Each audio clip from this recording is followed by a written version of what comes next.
I am Ferdinand Marcos, and I am the President of the Republic of the Philippines.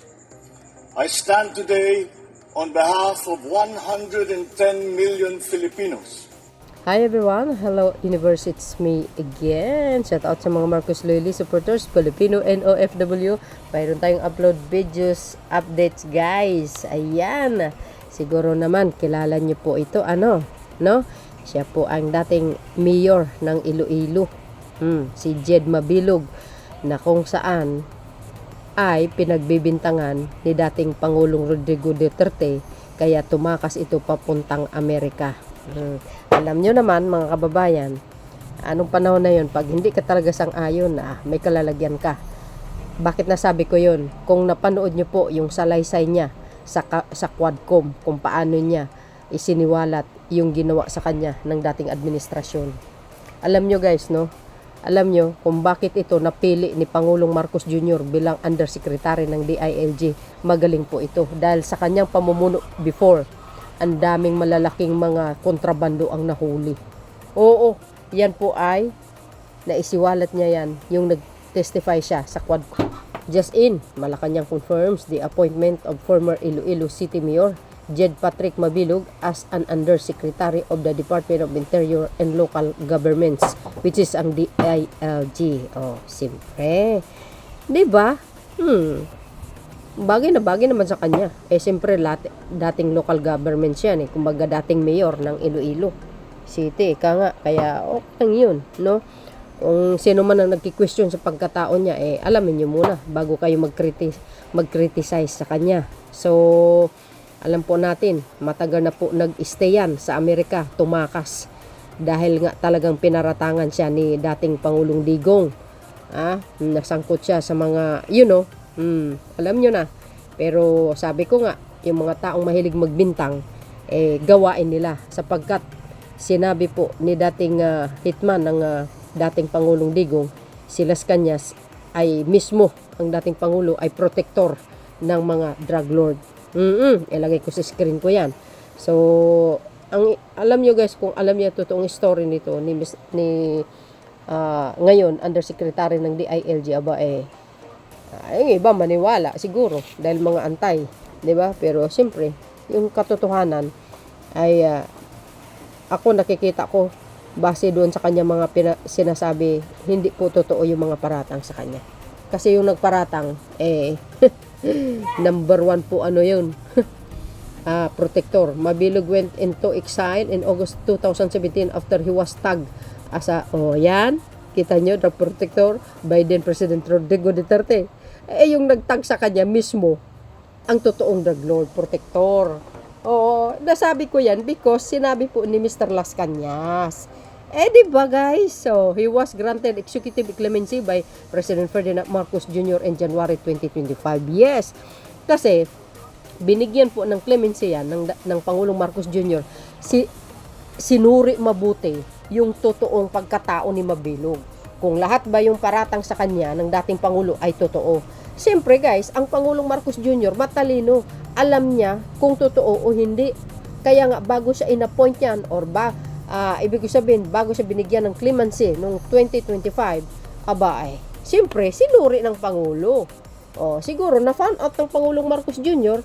na ito pawang lamang, hersi-hersi, bintang lang, dahil gawain naman talaga ni Digong yan diba bakit? Sinabi ko yan? Bakit nasabi ko yan? Mismo si dating Senator Laila de Lima, mga kababayan, ang nagsabi na lahat po ng mga ebidensya, yung mga witness, lahat po yung fake yun, gawa-gawa ni dating Pangulong Digong laban kay Senator Laila de Lima. Wala din pagkakaiba kay dating Mayor Jed Mabilog, which is yung new Undersecretary ng DILG. Ito nga, di ba? Mali. Diyan magaling naman talaga si Dugas sa gawang istorya di ba? Si mismo dating Congressman Laila de Lima ngayon, na totoo yun. Biro mo nakulong ng 7 years. Na walang sapat na ebidensya, gawa-gawa lang. Anong tawag nyo doon? Di ba? Kaya, congratulations kay new Undersecretary Mabilog, the former mayor ng Iloilo City Mayor. You see guys, yan po ang totoo. Kaya sa mga mga kababayan natin na ito ay involved, mahiya kayo sa sarili nyo. Mag-research kayo bago kayo magbintang. Sabi mo nang kukomment sa gano'ng kaso, napapalaya pa yung nakulong dahil sa pagnanakaw lang ng manok. Ibang klaseng naman yun. Iba ang sitwasyon between Mabilog at saka yung mga nagnanakaw ng manok. Siyempre, yung mga nagnanakaw ng manok, balay mo, caught in the act, totoo pala magnanakaw. Natural. Sumunod ka sa batas, ikulong mo. Kung si dating Mayor Mabilog, ang kanyang kaso ay gawa-gawa lang, alangan naman, 'di ba? Kaya nga sabi ko, 'di ba, bago siya binigyan ng clemency, yan po ay dumaan sa tamang proseso. Kumbaga sa due process na tinatawag. Correct me if I'm wrong. Ibig sabihin guys, sinuri mabuti. Yung iba alam na, empas na, tapos na ang Jean, storya, Naila, final na. Ganun talaga ang mga tao. Hindi mo sila mapiplease. Yung mga anti-Marcos. Siyempre sa social media karamihan mga DDS, ganun ang mga comment nila. Pero yung nakakakilala kay dating Mayor Mabilog na ngayon yung undersecretary ng DILG, ayun talagang nakakaalam kaysa mga tao na ito na wala namang alam kundi mambabatikos. Wala naman sila alam because they don't know about former mayor, 'di ba? Na perp na mga gangster ang naasa. Sus, 'yun ang akala mo because you are dutai. 'Di ba? Yan hindi nyo kayang basahin ang utak ng Pangulong Marcos Jr. Hindi nyo siya kilala. At hindi nyo alam ang kanyang saloobin o ang kanyang idea, mga pamamaraan niya. Di ba? Huwag nyo itulang si Pangulong Marcos Jr. kay Digong na walang alam sa pamumuno. Bakit nasabi ko walang alam sa pamuno si Digong? Bakit nakulong? Kung talagang magaling siyang pinuno, Ay, sus. Di ba? Ganun lang yun. So, yun mga kababayan, pag magaling kang pinuno, hindi ka dapat makulong.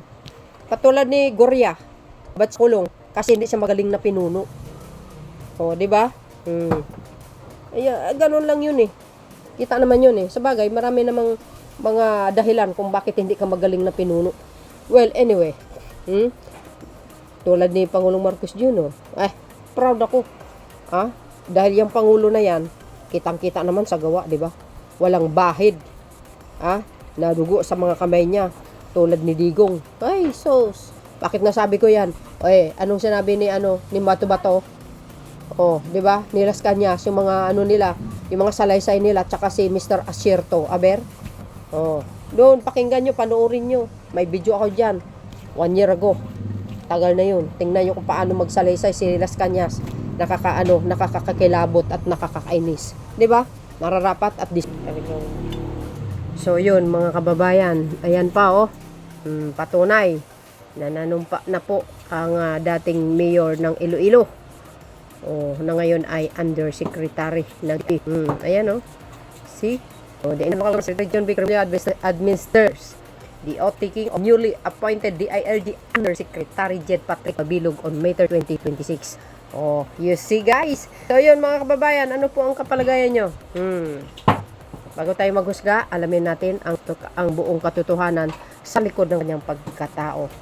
Inappoint siya, ibig sabihin, hindi sa pagkatao. Although sa medyo, alam sa kanya, alam naman po natin, ang dating Pangulo, mahilig talaga sa ganun. Diba? I think, kung napanood yung kanyang testimony, sabi ko, diba, na kung hindi kang ayon sa kagustuhan ng mga nakaraan, may kalalagyan ka. Dahil ito si new undersecretary ni DILG, si Mr. Mabilog, yan po ay, yan guys, ay isa sa pinakamagaling na mayor na kung saan ay marami pong nahuli na mga kontrabando sa kanyang lugar. So, siguro, siguro ng mismong totoong protector na nanguhuli siya kasi baka mga kasamahan niya yun. Hindi natin alam. It's on, lang guys, may opinion lang. Ito po ang pinaka-latest updates ko. Thank you guys for watching. See you again on my next upload. Follow me and likes. Bye and babus. God bless Philippines. Hit the button bell para lagi kayong updates. Aking new upload videos. Bye everyone. There's more.